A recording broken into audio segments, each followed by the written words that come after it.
Option நண்பர்கள் அனைவருக்கும் வணக்கம். ஆப்ஷன் கிரிக்கெட் சேனல் மூலியம் உங்களை சந்திப்பதில் மிக்க மகிழ்ச்சி அடைகிறேன். நான் உங்கள் சந்தோஷ். நான் செபியில் பதிப்பெற்ற பங்காலோசர் கிடையாது. இது பயிற்சிக்கான காணொலி. எந்த பரிந்துரையும் நாம் வழங்குவது இல்லை. ஆப்ஷன் கிரிக்கெட் சேனல் வந்து இப்போது மியூச்சுவல் ஃபண்ட், இன்சூரன்ஸ், மெடிக்ளைம் இது எல்லாமே நம்ம சர்வீஸ் தான் நம்ம கொடுக்குறோம். விருப்பம் உள்ளவங்க வந்துட்டு தொடர்பு கொள்ளுங்கள். மியூச்சுவல் ஃபண்ட்ஸை பற்றி உங்களுக்கு ஏதாச்சும் டவுட்ஸ் ஏதாச்சும் இருந்தாலும் நீங்கள் கமெண்ட் பாக்ஸில் வந்து பதிவு பண்ணுங்கள். அதற்குண்டான காணொலிகள் நம்ம வந்துட்டு தயார் செய்ய இருக்கிறோம். அதனால் முதலீடு அப்படிங்கிறது ஒவ்வொருவருக்கும் சேமிப்பு ஆக கண்டிப்பாக இருக்கணும். அதை வந்து நம்மிடம் துவங்குகள்.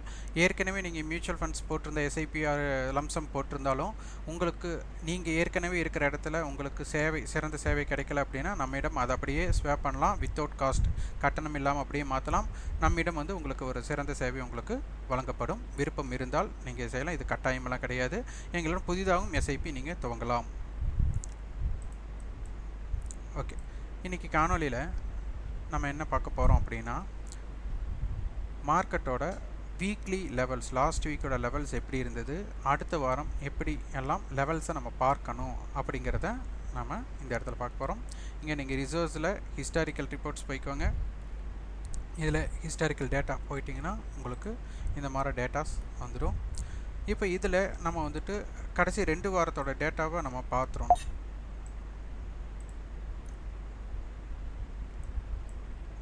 ஓகே, இதற்கு முந்தைய வாரம் நமக்கு வந்துட்டு ஏப்ரல் 29 டு ஏப்ரல் 25 இது எடுத்துக்கலாம். இது வந்துட்டு நம்மளுக்கு ஓப்பன், இது வந்து நம்மளுக்கு க்ளோஸ். இதில் அதிகபட்சமான ஹை அப்படின்னு நம்ம எடுத்துட்டோம் அப்படின்னா 24,365. லோ அப்படின்னு நம்ம எடுத்துட்டோம் 23,847. இது வந்துட்டு நம்மளுக்கு கடந்த வாரத்திற்கு முந்தைய வாரத்தோட ஹை லோ. இது ரொம்ப முக்கியம். இந்த டேட்டாவை எழுதி வச்சுக்கோங்க. அதற்கு அடுத்தது வந்து பார்த்திங்கன்னா இந்த டேட்டா, இந்த பாக்ஸ் நமக்கு வேணும். இதில் வந்துட்டு 24,070 நம்மளுக்கு முக்கியம். 24,346 இது முக்கியம். இதில் ஹை அப்படின்னு எடுத்துட்டால் 24,589. லோ அப்படின்னு எடுத்துட்டால் நமக்கு 24,054. அதாவது வாரத்தோட துவக்க நாள் தான் லோவாகவும் வாரத்தோடைய கடைசி வர்த்தக நாள் தான் வந்து ஹையாக அமைஞ்சிருக்காங்க. இப்போது லாஸ்ட் வீக்கோட டேட்டாஸ் அப்படின்னு எடுத்துட்டால் நமக்கு 24,589, இந்த 24,054. அதற்கு முந்தைய வாரம் அப்படின்னு எடுத்துட்டோம்னா 24,365. குறைந்தபட்சம் அப்படின்னு எடுத்துட்டால் 23,847. இப்போ இந்த டேட்டா தான் நம்மளுக்கு முக்கியம். இது வந்துட்டு 24,365க்கு மேலே வணிகம் நடைபெறுவதும் 24,589க்குள்ளே வணிகம் நடைபெறுவதும் இதற்கு உட்பட்டு இருந்தால் அதுக்கு ஒரு தாக்கம்.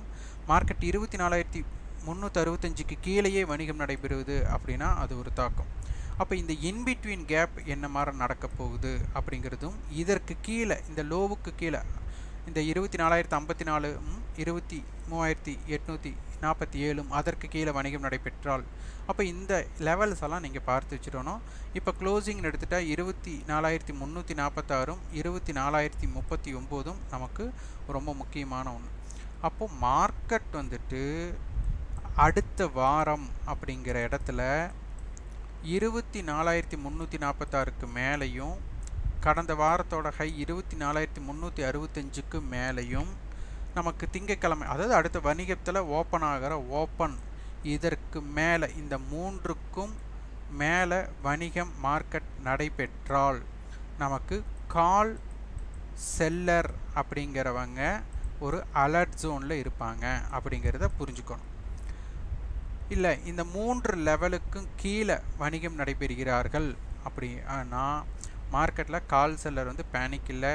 அப்போ வந்துட்டு புட் செல்லர் என்ன பண்ண போகிறாங்க, அவங்க வந்துட்டு மார்க்கெட்டில் ப்ரீமியம் கரைஞ்சிருக்கும், அவங்க வந்து ப்ராஃபிட்டை புக் பண்ணுறாங்களா, இல்லை ஆப்ஷன் செல்லர்ஸும் ப்ராஃபிட்டை புக் பண்ணல, கால் செல்லர்ஸும் பேனிக் ஆகலைன்னா மார்க்கெட் சைடு வீக்கில் போய்டும்.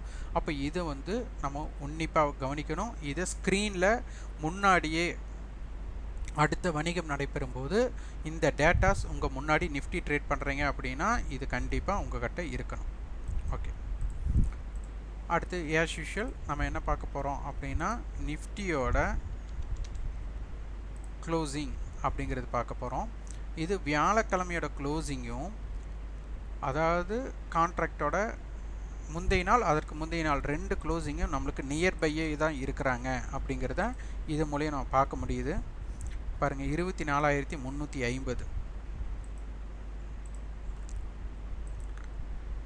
இந்த 8 மே கான்ட்ராக்டுக்கு ஃபியூச்சர் இருக்கா அப்படின்னு கேட்டால் நம்மளுக்கு விசிபிளாக ஃபியூச்சர் கிடையாது. அப்போ ஃபியூச்சர் இருக்கிற மாதிரி தான் நம்ம எண்ணிக்கணும். இதுவே நமக்கு வந்து மந்த்லி கான்ட்ராக்ட் அப்படின்னு நீங்கள் எடுத்துட்டீங்க அப்படின்னா நமக்கு மே 29ஆம் தேதிக்கு ஃபியூச்சர் இருக்குது. அப்போ அதே பேஸில் உங்களுக்கு வீக்லி ஆப்ஷன் மந்த்லி ஆப்ஷன் இருந்துடும். அதனால் எந்த பிரச்சனையும் இந்த கான்ட்ராக்டை ட்ரேட் பண்ணுறவங்களுக்கு இந்த ஃபியூச்சரை பார்க்குறதுல எந்த வித பிரச்சனையும் இல்லை. அப்போ அதில் பார்த்தீங்கன்னா 24,400 கால் புட். இப்போ இதில் பார்த்தீங்கன்னா இதோட கால் புட் வந்து நியர்பையாக இருக்கும், இல்லைன்னா சேமாக இருக்கும். ஏன் நியர்பை அப்படின்னு சொல்கிறேன்னா இம்ப்ளைடு வாலிட்டி ஏதாச்சும் ஒரு இம்பேலன்ஸ்டாக இருந்துச்சு அப்படின்னா யார் பக்கம் வந்துட்டு ஜாஸ்தியாக இருக்கோ அங்கே பக்கத்து டைம் வேல்யூ கொஞ்சம் ஜாஸ்தியாக இருக்கும். அப்போ பாருங்கள் இது பேஸ்டு 24,400 மே 29 கான்ட்ராக்ட் பார்த்தீங்கன்னா 420 கால் 428 420 புட் ஆப்ஷனோட விலை 428 கால் ஆப்ஷனோட விலை. அப்போ இது ஃபியூச்சருக்கான இது நியர்பை இங்கே இருந்துச்சு. ஆனால் மே 8 கான்ட்ராக்டுக்கு நமக்கு ஃபியூச்சர் கிடையாது. அப்போ அதனால நம்ம அதை என்ன பண்ண போகிறோம் அப்படின்னா எந்த ஸ்ட்ரைக்கோட கால் புட்டோட டிஃப்ரென்ஸ் கம்மியாக இருக்குதோ அந்த ஸ்ட்ரைக்கை நம்ம கை வைக்க போகிறோம். அப்போ இதில் பார்க்கும்போது கிட்டத்தட்ட 20 ரூபாய். இதில் வந்துட்டு புட் ஆப்ஷனோட விலை ஜாஸ்தியாக இருக்கான்ல 24,330 நம்ம எடுத்துக்கிறோம். இதில் இம்ப்ளைடு வாலிட்டி ஜாஸ்தினால ஏதாச்சும் ஒரு ப்ளஸ் ஆர் மைனஸ் கொஞ்சம் டிஃப்ரென்ஸ் இருக்கலாம். இருந்தாலும் நம்ம அந்த ரொம்ப உன்னிப்பாக உள்ளே போய் எக்ஸாக்டாக பார்க்க விரும்பாமல் இதில் இருக்கிற டிஃப்ரென்ஸை மட்டும் பார்த்துக்கலாம். இப்போ பார்க்க போனால் நமக்கு 26 புள்ளிகள் டிஸ்கவுண்டில் மார்க்கெட் இருக்குது. மன்னிக்கணும் 26ல் 16. இது 24,330, இது ஸ்பாட் வந்து 24,346. அப்போ 16 புள்ளிகள் நமக்கு டிஸ்கவுண்டில் இருக்குது. இது ஒரு விஷயம். இதோட ப்ரீமியம் பாருங்கள், இதுதான் டிகே. வியாழக்கிழமை பார்த்தீங்கன்னா நமக்கு 235 ரூபா இருந்தவங்க மார்க்கெட்டில் நமக்கு ஒரு அன்சேஞ்சு கண்டிஷன். இங்கே பார்த்தீங்கன்னா ஒரு 50 ரூபாயை காணும். அதே இடத்துல தான் மார்க்கெட் முடிஞ்சிருக்கு. இதற்கு பெயர் அதுவும் பார்த்தீங்கன்னா அன்றைக்கி மார்க்கெட் எங்கே முடிஞ்சிருதுன்னா 24,352 முடிஞ்சிருந்தாங்க. இன்றைக்கி 24,330 முடிஞ்சிருக்காங்க. அப்போது ஒரு 22 புள்ளிகள் மைனஸில் இருந்திருக்கு. ஆனால் இங்கே உங்களுக்கு தெரிய வேண்டிய ஒரு விஷயம், ரெண்டுமே நெகட்டிவ். கால் புட் இந்த 2 ப்ரீமியமே நெகட்டிவில் முடிஞ்சிருக்காங்க. இந்த நெகட்டிவில் முடிஞ்சிருக்கும் போது டிகே ஆனதுனால அடுத்த நாள் வணிகம் நமக்கு வந்துட்டு ஏதாச்சும் ஒரு பக்க திசையில் இருக்கலாமா அப்படிங்கிறது ஒரு ப்ராபபிலிட்டி ஆஃப் சான்சஸ் இருக்குது. ஆனால் கண்டிப்பாக இருக்கணும் அப்படிங்கிற அவசியம் இல்லை. ஆனால் இருப்பதற்குண்டான வாய்ப்புகள் மிக அதிகம். இது ஒன்று. இந்த இருக்கிற டேட்டாவை நம்ம என்ன பண்ணுறோம் அப்படின்னா எக்ஸ்பைரி பாயிண்ட் ஆஃப் வியூக்கு கொண்டு போகிறோம். Okay, expiry point of view அப்படின்னு பார்த்தோன்னா இந்த 177 ரூபா 159 ரூபா இந்த க்ளோசிங் பேஸ்டு எடுத்துட்டோம் அப்படின்னா 24,350க்கு 177 ரூபா வேணும்னா மார்க்கெட் கண்டிப்பாக இதை மைனஸ் பண்ணுறீங்க. 24,350 மைனஸ் 177, அப்போ 180ன்னு வச்சுட்டாலும் கூட நமக்கு 24,170 அப்படிங்கிற ஒரு டேட்டா வருது. இந்த இடம் இருந்தால் தான் எக்ஸ்பெரியில் மார்க்கெட் வந்து 177 ரூபா மதிப்பு கொடுக்க முடியும் அப்படிங்கிறது. ஸ்பாட் அண்ட் ஃபியூச்சர்ஸ் ரெண்டுமே நீங்கள் கம்பைன் பண்ணிக்கோங்க. அடுத்தது இது 160 ரூபா. அப்போ என்ன அர்த்தம்? 24,510. கால் ஆப்ஷனை நம்ம என்ன பண்ணிட்டோம், இந்த ப்ரீமியத்தோட கால் ஆப்ஷனுடைய ப்ரீமியத்தை ஆட் பண்ணிட்டோம், புட் ஆப்ஷன் ப்ரீமியத்தை நெகட்டிவ் பண்ணிட்டோம். ஓகே, இதை வந்து இண்டிவிஜுவலாக தனியாக பார்க்கும்போது இந்த 2 பேர் கூட்டாளிகளாக மாறுறாங்க அப்படின்னா இந்த 2 ப்ரீமியத்தையும் ஆட் பண்ணுங்கள். 160 ப்ளஸ் 177க்கு நான் 180 ரவுண்ட் ஆஃப் பண்ணிக்கிறேன். அப்போ என்ன ஆகிடுது, நம்மளுக்கு 340 புள்ளிகள் வருது. அப்போ இது 350 ரவுண்ட் ஆஃப் பண்ணிக்கலாம். அப்போ என்ன அர்த்தம், 24,700 24,050 அப்படிங்கிற இடம் நமக்கு வருது. சரி, 24,000 தான். அப்போ 24,000 டு 24,700 ஒரு ஜோன், 24,170 24,510 ஒரு ஜோன். அப்போது இதற்குள்ள வீக்லி டேட்டா நமக்கு வரப்போகுது. அப்போ இந்த வீக்லி டேட்டாவை ஸ்பாட் அண்ட் வீக்லி ஃபியூச்சர் பாருங்கள். வீக்லி ஃபியூச்சர் பார்க்குறக்கு உங்களுக்கு கஷ்டம், ஃபியூச்சர்னா மந்த்லி ஃபியூச்சர்னா ஈஸியாக நீங்கள் பார்த்துடலாம். வீக்லி ஃபியூச்சரில் கொஞ்சமாக சிந்தட்டிக் ஃபியூச்சர்னால ஒரு அஷ்யூம் தான் நம்ம கொண்டு போகிறோம். அப்போ அதனால் நீங்கள் வந்துட்டு இதற்குட்பட்டு இருக்கக்கூடிய லெவல்ஸில் ஸ்பாட்டையும் கொஞ்சம் எடுத்துக்கோங்க. அப்போது 24,360 அப்படிங்கிறது ஒரு முக்கியம். லாஸ்ட் வீக்குக்கு அதுக்கு முந்தின வீக். அப்போ லாஸ்ட் வீக் என்ன பண்ணிட்டாங்க, 24,580 ஸ்பாட்டோட ஹையாக வந்திருக்கு. அப்போ இந்த டேட்டா 360க்கு மேலே வணிகம் நடைபெற்றால் அதற்கு ஒரு முறையும், 360க்கு கீழே நடைபெற்றால் அதற்கு ஒரு தன்மையும் இருக்க போது. அடுத்த வாரத்தில் ஓப்பன் அப்படிங்கிறது என்ன இருக்கோ அந்த வீக்லி ஓப்பனுக்கு மேலே இருக்கா கீழே இருக்கான்னு பாருங்கள். அந்த டேட்டா அதோட ஹைலோ பேஸ் பண்ணி தான் மார்க்கெட்டோட ரேஞ்ச் எக்ஸ்பென்ஷன் மோட் நமக்கு கிடைக்கும். இது ஒன்று. அடுத்தது இந்த லோ பேஸ்டு. அப்போ 24,350 புட் ஆப்ஷன் 93 ரூபா அப்படின்னா 100 ரூபாயை வச்சுக்கலாம். அப்போ 24,250, இவங்க 135 ரூபா கால், அப்போ 24,485. இந்த டேட்டா ஒன்று. இந்த ஹை பார்த்தீங்கன்னா 250 400ன்னு வச்சுக்கலாம். 250னா 24,100, 400ன்னு வச்சுட்டா 24,750. இந்த ஒரு டேட்டா நமக்கு ஒரு இம்பேக்டட் டேட்டாவாக இருக்க போகுது. அப்போது யாரேனும் ஒருவர் இந்த டேட்டாவின் அடிப்படையில் 260ற்கு மேலே யார் வணிகம் நடைபெறுகிறார்கள் அப்படிங்கிறத பார்க்கணும். இருவருமே 260க்கு கீழே நடைபெறுறாங்க அப்படின்னா மார்க்கெட் வந்து ஒரு ரேஞ்ச் பவுண்ட் மார்க்கெட்டாக இருக்கிறக்கு வாய்ப்பு இருக்கலாம். ஒருவர் 260ற்கு மேலே நிலைபெறக்கூடிய வாய்ப்பு இருக்கா, இதில் யாராச்சும் ஒருத்தர் இந்த 93 135க்கு கீழே வணிகம் நடைபெறக்கு வாய்ப்பு இருக்கா அப்படிங்கிறதை பார்த்துட்டு அதற்கு தகுந்த மாதிரி ஒரு ஸ்ட்ராட்டஜியை நீங்கள் பில்ட் பண்ணணும். ஓகே, இது அடுத்தது அட்டவணை. இந்த அட்டவணை எதற்கு பார்க்குறோம் அப்படின்னு நம்ம எடுத்துட்டோன்னா, நீங்கள் பொதுவாக இது ஒரு எக்ஸாம்பிள் எடுத்துக்கிறோம் அப்படின்னா, வாட்ஸ்அப் குரூப், நீங்கள் வந்து நிறைய வாட்ஸ்அப் குரூப்பில் இருப்பீங்க.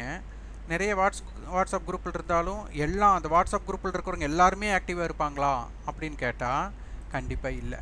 அப்போ அதுபோல் இங்கே என்னென்னா மார்க்கெட்டை பொறுத்தவரை உங்களுக்கு ஆப்ஷன் ஸ்ட்ரைக் அப்படின்னு எடுத்துகிட்டால் ஏகப்பட்ட ஸ்ட்ரைக் இருக்குது.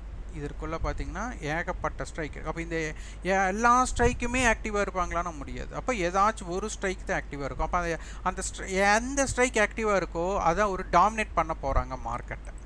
அப்போ அதன் அடிப்படையில் வேல்யூம் வைஸில் பார்த்துட்டா ஒரு ஃபஸ்ட் ஒரு 4 ஸ்ட்ரைக்குக்கு நீங்கள் 4 வேல்யூமுக்கு பாருங்கள்.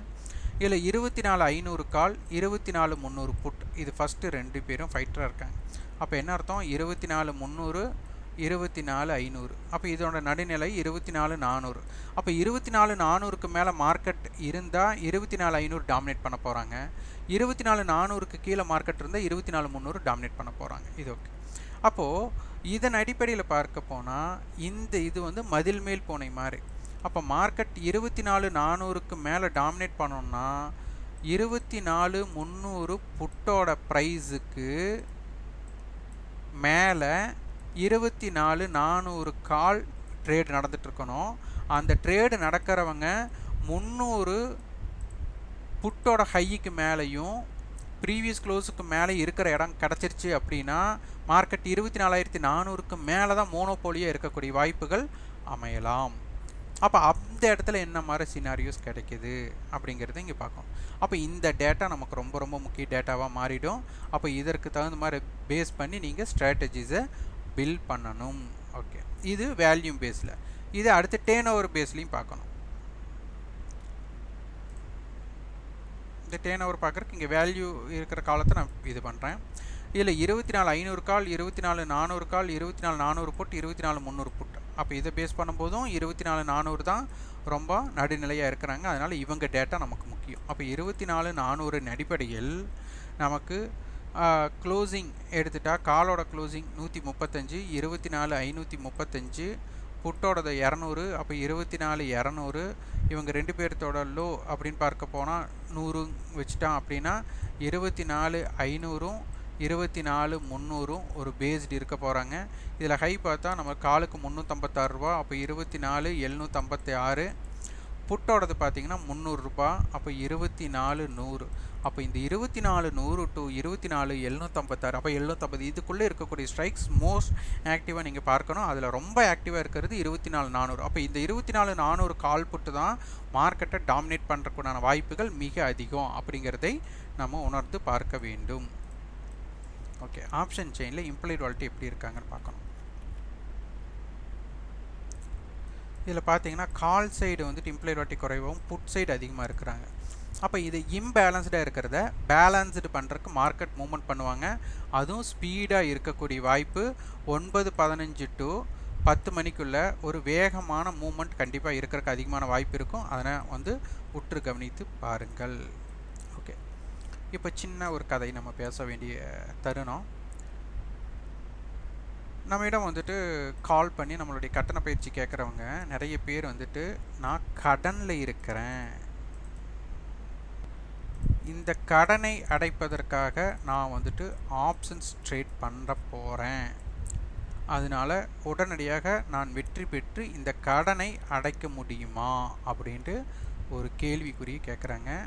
அந்த மாதிரி நபர்கள் இருக்கிறவங்க இந்த ஆப்ஷன்ஸ் ட்ரேடை கண்டிப்பாக பண்ணாதீங்க. உங்கள் கிட்ட என்ன கடன் இருக்கோ அந்த கடன் வாங்கினவங்ககிட்ட கொஞ்சம் சமாளித்து, இப்போ நீங்கள் என்ன தொழில் பண்ணிகிட்ருக்கீங்க, இப்போ என்ன பிஸ்னஸ் பண்ணிகிட்ருக்கீங்க, எங்கே வேலைக்கு போயிட்டுருக்கீங்களோ அதை சிறப்பாக அங்கே வந்து உங்களுடைய மேம்பாடு செஞ்சு அதில் வருமானத்தை பெருக்கி இந்த கடன் அடைக்க பாருங்கள். கடன் கொடுத்தவங்க கண்டிப்பாக நம்மளை வந்து சத்தம்தான் போடுவாங்க, வசைப்பாடுவார்கள். அதெல்லாம் ஒன்றும் பிரச்சனை இல்லை. எப்படியாச்சும் இது பண்ணுங்கள். மீண்டும் கடன் வாங்கி நான் ஆப்ஷன்ஸ் ட்ரேட் பண்ணி அதை வந்துட்டு ப்ராஃபிட்டாக மாற்றி நான் இந்த கடனை க்ளோஸ் பண்ணுவேன் அப்படின்னு நினச்சி நிறைய பேர் கேட்குறீங்க. வாய்ப்பே இல்லை ராஜா அப்படிங்கிற மாதிரி தான். ஏன்னா ட்ரேடிங் அப்படிங்கிறது உங்களுக்கு நல்லா மார்க்கெட்டை பற்றி தெரிஞ்சுட்டு நீங்கள் அதில் கமிட்மெண்ட்டே இல்லாமல் இருந்தீங்க அப்படின்னா மார்க்கெட் உங்களுக்கு அள்ளி கொடுக்கும். நீங்கள் ஒரு கமிட்மெண்ட் ஆட்டை வச்சுட்டு நீங்கள் எதிர்பார்த்தீங்க அப்படின்னா மார்க்கெட் உங்கள்கிட்ட எவ்வளோ இருந்தாலும் எடுத்துகிட்டு போங்க. ஏன்னா அங்கே எமோஷன் ஆகிடுவீங்க. கிரிக்கெட் விளையாடுறவங்களுக்கு தெரியும், ஒரு 2020 மேட்ச்சில் ஒரு 14வது ஓவர் 13வது ஓவரெல்லாம் ஒரு 3 பால் 4 பால் டாட் பண்ணிட்டா கண்டிப்பாக அடுத்த பால் எப்படி வந்தாலும் சுற்றியே ஆகணும், பேட்டை சுற்றியே ஆகணும் அப்படின்ட்டு. அப்போ கன்ஃபார்மாக தெரியும் மற்றவங்களுக்கெல்லாம், ஒன்று அது 6ஓ 4ஓ போகும், அப்படி இல்லைன்னா அவங்க கண்டிப்பாக அவுட் ஆகிடுவாங்க. இந்த 2 தான் வாய்ப்பு. ஏன்னா அந்த இடம் அவங்க ஸ்ட்ரோக் பண்ணி வச்சுக்க.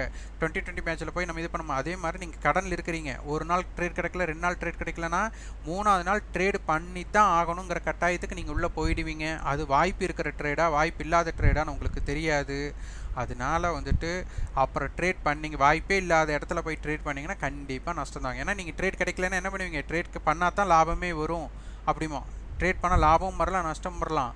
ஆனால் நஷ்டம் வர தொடங்குச்சுன்னா அது பெரிய கடனாக மாறிடும். அதனால் வந்துட்டு மார்க்கெட்டை பற்றி தெரியல அப்படின்னா தயவு செய்து ஒன்றும் மார்க்கெட்டுக்குள்ளே வராதிங்க, இல்லைன்னா முதலீடுக்கு போயிடுங்க. ட்ரேடிங் அப்படிங்கிற பாயிண்ட் ஆஃப் வியூவை எடுக்காதீங்க. நிறைய இந்த மாதிரி கால்ஸ் வருது. அதனால் வந்துட்டு நான் நிறைய பேர் சொல்லியாச்சு, நீங்கள் கம்முன்னு உங்களோட வேலைப்பாட்டு போங்க. உங்கள் கிட்ட இருக்கக்கூடிய தெரிஞ்ச தொழிலை ஃபஸ்ட்டு செய்யுங்க. தெரியாத தொழிலில் வந்துட்டு கனவு கண்டுட்டு இந்த மாதிரி பண்ணிடலாம் அப்படின்னாலும் நிறைய பேர் கேட்குறீங்க. நான் வேண்டான்னு சொல்லி இது பண்ணியிருக்கிறோம். சிலர் வந்துட்டு இன்னொருத்தர் வந்து கால்ஸ் கொடுக்குறாங்க, இன்னொருத்தர் நல்லா ட்ரைனிங் கொடுக்குறாரு அப்படின்னு சொல்லிட்டு அங்கேயும் போயிட்டு அங்கே போய் பண்ணினதுக்கப்புறம் அதையும் சரியாக கற்றுக்க முடியாமல் லாஸ் ஆகிட்டு திருப்பி நம்மக்கிட்ட வந்து கூப்பிட்றீங்க. ஏன் நான் வந்துட்டு என்கிட்டயே ட்ரைனிங் வரும்போது நான் ஏன் வேண்டாம் அப்படி சொல்கிறேன்னா, நீங்கள் கடனில் இருக்கும்போது உங்களுக்கு நம்ம சொல்லி கொடுக்குற விஷயம் உங்கள் மனசில் ஏறாது. நீங்கள் ட்ரேட் பண்ணணுங்கிற இனிஷியேட் தான் இருக்கும். மார்க்கெட்டை பார்த்தே கற்றுக்க மாட்டீங்க. அதனால் முடிந்த அளவு கடனில் இருக்கிறோம், ஏதாவது பிரச்சனையில் இருக்கிறோம், குடும்ப பிரச்சனை, தொழில் பிரச்சனை, அந்த மாதிரிலாம் ஏதாச்சும் இருந்ததுன்னா முதல் ட்ரேடிங் பக்கமே வராதிங்க. தேவையில்லாமல் அடிக்ட் ஆகிட்டு இன்னும் வேறு எக்ஸ்ட்ரா பிரச்சனையை தான் நீங்கள் எடுத்துக்குவீங்க. வர்த்தகம் என்பது நீங்கள் வந்து உங்கள் மைண்டு ஃப்ரீயாக இருக்கணும். அதனால் வந்துட்டு இது ஏகப்பட்ட பேர் தொடர்ச்சியாக இது ரிப்பீட்டடாக கால் வந்துகிட்டே இருக்குது. ஒருத்தர் வந்து நான் வந்துட்டு 1 லட்ச ரூபா செலவு பண்ணி கோர்ஸ் பண்ணேன், திருப்பி 3 லட்ச ரூபா 5 லட்ச ரூபா லாஸ் ஆகிருக்கேன், திருப்பி இந்த கோர்ஸ் எடுத்துக்கலாமா அப்படின்னு கேட்குறீங்க. அப்போ வேண்டாம் தான் நம்ம சொல்கிறோம். ஏன்னா எங்கே கோர்ஸ் போனாலுமே நீங்கள் ஒரு சுயமாக ஒரு ஸ்ட்ராட்டஜி பில்ட் பண்ணணும். காப்பி ட்ரேட் இங்கே வந்துட்டு ஒர்க் அவுட்டே ஆகாது, காப்பி ஸ்ட்ராட்டஜியும் ஒர்க் அவுட் ஆகாது. ஏன் அப்படின்னா உங்களுக்கு அதனால எதனால் நடந்தது, உங்களுக்கு அபாயம் என்ன, உங்களுக்கு எப்படி ப்ராஃபிட் வரும் அப்படிங்கிற ஒரு ஸ்ட்ராட்டஜி உங்கள் கிட்ட இல்லாமல் நீங்கள் எத்தனை பேர்த்துக்கிட்ட கோர்ஸ் முடிச்சிருந்தாலும் கண்டிப்பாக ஜெயிக்க முடியாது. உங்களுக்கென்று ஒரு தனித்துவம் வேணும். அதனால தான் நம்ம பார்த்தீங்கன்னா ஸ்ட்ராட்டஜிஸ் நீங்கள் கிரியேட் பண்ணணும். அந்த ஸ்ட்ராட்டஜிஸ் நீங்கள் கிரியேட் பண்ணுறதுக்கு தான் நம்ம கோர்ஸ் கொடுக்குறோமே தவிர நாங்கள் ஒரு ஸ்ட்ராட்டஜி பில்ட் பண்ணியிருக்கோம் அதை பின்பற்றுங்க நம்ம கொடுக்குறதே கிடையாது. அதனால் வந்துட்டு முடிந்த அளவு மார்க்கெட்டை பற்றி தெரியாதவங்க ட்ரேடிங்க்கு வராதிங்க. உங்களுக்கு தெரிஞ்ச இடத்துல இன்வெஸ்ட் பண்ணுங்கள், இல்லையா மியூச்சுவல் ஃபண்ட் பண்ணுங்கள், இல்லைனா மார்க்கெட்டில் நீங்களே அக்கௌண்ட் ஓப்பன் பண்ணி ஏதோ ஒரு ஸ்டாக்ஸை இன்வெஸ்ட் பண்ணுங்கள். ஆனால் ட்ரேடிங் மட்டும் பண்ணாதீங்க. ட்ரேடிங் பண்ணிங்கன்னா அடிக்ட் ஆகிடுவீங்க முடிந்தளவு. ஆனால் மார்க்கெட்டை பற்றி தெரிஞ்சவங்க, இதில் இருக்கக்கூடிய ரிஸ்க்கை புரிஞ்சவங்க, ஏதோ ஸ்ட்ராட்டஜி பில்ட் பண்ணியிருக்காங்கன்னா அதை பின்பற்றும் போது லாஸ் ப்ராஃபிட் ஆவரேஜ் பண்ணும்போது அவங்க மீண்டு வந்துட முடியும். இது வந்து சாதாரணமாக நடக்காது. மார்க்கெட்டில் ஒரு நல்ல எக்ஸ்பீரியன்ஸ்டு வந்ததுக்கப்புறம் தான் முடியும். ஒரு எக்ஸ்பீரியன்ஸ்டு இல்லை அப்படின்னா உங்களுக்கு சும்மா 2 ட்ரேட் 3 ட்ரேட் சக்ஸஸ் ஆச்சு நீங்கள் லாட் இன்க்ரீஸ் பண்ண ஆரம்பிச்சிடுவீங்க. தேவையில்லாமல் வந்து சுமை ஏற்றி வச்சுக்குவீங்க. அப்புறம் ஒரு சுமை தாங்கியாக தான் நீங்கள் நடக்கணும். அதனால் வந்துட்டு முடிந்த அளவு ட்ரேடிங் அண்ட் ஆப்ஷன் ட்ரேடிங்கை அவாய்ட் பண்ணுங்கள். எக்ஸ்பீரியன்ஸ்டு ஆனவங்க மட்டும் செய்யலாம். ஏன்னா அவங்க நஷ்டமானாலும் திருப்பி அதை எப்படியாச்சும் ஒரு ஸ்ட்ராட்டஜி அவங்க கையில் இருக்கனால அது மீண்டு வரக்கூடிய வாய்ப்பு இருக்குது. ஆனால் இதை பற்றியே நீங்கள் தெரியாமல் நீங்கள் 10 லட்சம் 20 லட்சம் 50 லட்சம் எல்லாம் விட்டுட்டேன் அப்படின்னா அது எப்படி நீங்கள் விட்டுறது வேணால் ஒரு 10 நாள் 1 மாதம் 5 மாதத்தில் கூட நீங்கள் லாஸ் பண்ணலாம். ஆனால் எடுக்கிறதுக்கு நல்ல ஸ்ட்ராட்டஜி இருந்தால் மட்டும்தான் அதை மீட் எடுக்க முடியும். ஸ்ட்ராட்டஜி அப்படிங்கிறது ஒன்று இல்லைன்னா நீங்கள் திருப்பி பணம் போட்டாலும் லாஸ் தான் ஆகும். இது கொஞ்சம் போர் அடிக்கிற மாதிரி தான் நம்ம இருந்திருக்கோம். ஆனால் வந்துட்டு இது ரொம்ப வேல்யூபுளான ஹிண்ட். அதனால் வந்துட்டு புதிதாக வர்றவங்க ஆப்ஷன்ஸ் ட்ரேடை முதல் சூஸ் பண்ணாதீங்க. நல்ல எக்ஸ்பீரியன்ஸ் பண்ணுங்கள். உங்களுக்கே எப்போ நம்பிக்கை வருதோ அப்போ தான் நீங்கள் வந்துட்டு உள்ளே இறங்கணும். ஓகே, இந்த காணொலி உங்களுக்கு பயனுள்ளதாக இருந்தால் லைக் பண்ணுங்கள், ஷேர் பண்ணுங்கள், சப்ஸ்கிரைப் பண்ணுங்கள். கண்டிப்பாக உங்கள் ஃபீட்பேக்கை கமெண்ட் பாக்ஸில் பதிவு பண்ணுங்கள். நன்றி, வணக்கம்.